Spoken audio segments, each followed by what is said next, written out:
Hello বন্ধুরা, আশা করি তোমরা সবাই খুব ভালো আছো। তো আজকের ভিডিওর টাইটেল দেখে তোমরা বুঝতে পেরেছো আমাদের ভিডিওর আজকে টপিক ডক্টর ডুমের অরিজিনের ব্যাপারে ডিসকাস করা। মার্ভেল ইউনিভার্সের সবথেকে ভয়ঙ্কর ভিলেন কে? Thanos, Loki, Ultron? না, কমিক রিডার্সদের কাছে সবথেকে ডেঞ্জারাস নাম হলো ডক্টর ডুম। তিনি শুধু একজন ভিলেন নন, তিনি একজন কিং, জিনিয়াস সায়েন্টিস্ট, পাওয়ারফুল সসারার এবং এমন একজন স্ট্র্যাটেজিস্ট যিনি পুরো মাল্টিভার্সকে নিজের নিয়ন্ত্রণে এনেছিলেন। আজকে ভিডিওতে জানবো ডক্টর ডুমের complete origin, powers, comic history এবং কেন তিনি এমসিইউর পরবর্তী সবথেকে বড় থ্রেট হতে চলেছেন। তাহলে আর দেরি না করে চলুন শুরু করা যাক। The origin of Victor von ডুম।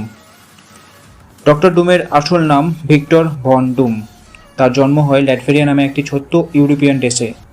দেশটি ছিল দরিদ্র এবং অত্যাচারী শাসকের অধীনে।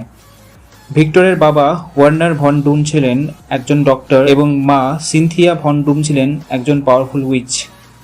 পাওয়ার অর্জনের জন্য সিনথিয়া একদিন ডিমন মেপিস্টোর সঙ্গে চুক্তি করেন, কিন্তু সেই চুক্তির ফল হয় ভয়াবহ। তিনি মারা যান এবং তার সোল মেপিস্টোর কাছে বন্দী হয়ে যায়। ছোট ভিক্টর নিজের মায়ের মৃত্যু দেখে প্রতিজ্ঞা করে, আমি একদিন পৃথিবীর সবথেকে শক্তিশালী মানুষ হব এবং আমার মায়ের আত্মাকে মুক্ত করব। A genius beyond everyone. ছোটবেলা থেকেই ভিক্টর ছিল অসাধারণ মেধাবী। যেখানে অন্যরা খেলতো সেখানে সে বানাতো মেশিন। ফিজিক্স, রোবোটিক্স, ইঞ্জিনিয়ারিং সবকিছু নিজেই শিখে ফেলতো। তার প্রতিভা দেখে আমেরিকার একটি নামকরা ইউনিভার্সিটিতে তাকে স্কলারশিপ দেওয়া হয়। সেখানেই তার সাথে দেখা হয় আরেক জিনিয়াস রিড রিচার্সের সঙ্গে। প্রথমে তারা বন্ধু হলো, পরে একে অপরের সবথেকে বড় রাইভাল হয়ে ওঠে। Next chapter, the accident. Victor নিজের মায়ের আত্মাকে ফিরিয়ে আনার জন্য একটি মেশিন তৈরি করেছিল। রিড তাকে ওয়ার্নিং দেয় যে তার ক্যালকুলেশনস ভুল, কিন্তু ভিক্টর নিজের উপর এতটাই আত্মবিশ্বাসী ছিল যে কারো কথা শোনেননি। মেশিন অ্যাক্টিভেট হওয়ার সঙ্গে সঙ্গে তার ফলাফল ভয়ঙ্কর হয় এবং একটি এক্সপ্লোশন হয়ে যায়। এক্সপ্লোশনের ফলে ভিক্টরের মুখ মারাত্মকভাবে পড়ে যায়। সেই দিন থেকেই সে বিশ্বাস করতে শুরু করে যে রিড রিচার্সই তার জীবন নষ্ট করেছে। এই ঘটনায় জন্ম দেয় মার্ভেলের অন্যতম সেরা রাইভেলি, রিড রিচার্স ভার্সেস ডক্টর ডুম। এই রাইভেলিটা মার্ভেলের অন্যতম সেরা একটা রাইভেলি, যারা কমিক বুক টাইমলি ফলো করে তারা জানবে। Next chapter, the birth of doctor Doom. অ্যাক্সিডেন্টের পরে ভিক্টর পৃথিবী ছেড়ে হিমালয়ের মঙ্কসদের কাছে ট্রেনিং নিতে চায়। সেখানে সে শুধু মার্শাল আর্টস নয়, এনসিয়েন্ট ম্যাজিকও শিখে ফেলে, অর্থাৎ সায়েন্স এবং ম্যাজিক দুই ক্ষেত্রেই সে মাস্টার হয়ে ওঠে। ট্রেনিং শেষ করে ভিক্টর নিজের লেজেন্ডারি ডক্টর ডুম আর্মার তৈরি করে। এই আর্মার তাকে দেয় super strength, energy blast, force fields, flight, advance AI systems, powerful weapons. এরপর থেকেই ভিক্টর ভন ডুম পরিচিত হয় ডক্টর ডুম নামে। Next chapter, king of Latveria. Doctor Doom নিজের দেশে ফিরে অত্যাচারী রুলারকে পরাজিত করে ল্যাটভেরিয়ার কিং হয়ে যায়।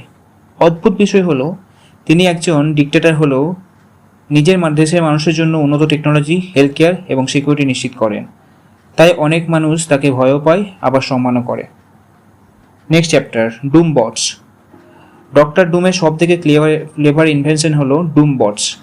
এগুলো এমন রোবট যেগুলো দেখতে একদম ডক্টর ডুমের মতো। অনেক সময় অ্যাভেঞ্জার্স যাকে ডুম ভেবে হারায়, শেষে জানা যায় সেটি আসল শুধু একটি ডুম বট, আর আসল ডক্টর ডুম তখন অন্য কোথাও নিজের মাস্টার প্ল্যান নিয়ে ব্যস্ত। Next chapter, why doctor Doom is so dangerous. Doctor ডুমের সবথেকে বড় শক্তি আর তার আর্মার নয়, তার ব্রেন। তিনি মার্ভেলের অন্যতম স্মার্টেস্ট ক্যারেক্টার। তিনি সবসময় অনেক ধাপ আগে চিন্তা করেন। যদি প্ল্যান এ ব্যর্থ হয় তাহলে প্ল্যান বি, আর প্ল্যান বি ব্যর্থ হলে প্ল্যান সি। এই কারণেই তাকে হারানো এতটা কঠিন। Next chapter, god emperor Doom. Marvel কমিক্সের সিক্রেট ওয়ার্স 2015-এর পুরো মাল্টিভার্স ধ্বংস হতে শুরু করে। সিক্রেট ওয়ার্স যে কমিক্সটা স্টার্ট হয়েছিল সেটা 2015 সালে ফার্স্ট রিলিজ হয়। তো এই সিক্রেট ওয়ার্স কমিক্সটা আমরা দেখতে পাই পুরো মাল্টিভার্স একে অপরের সঙ্গে কোলাপস করতে শুরু করে, অর্থাৎ ইনকারশন শুরু হয়।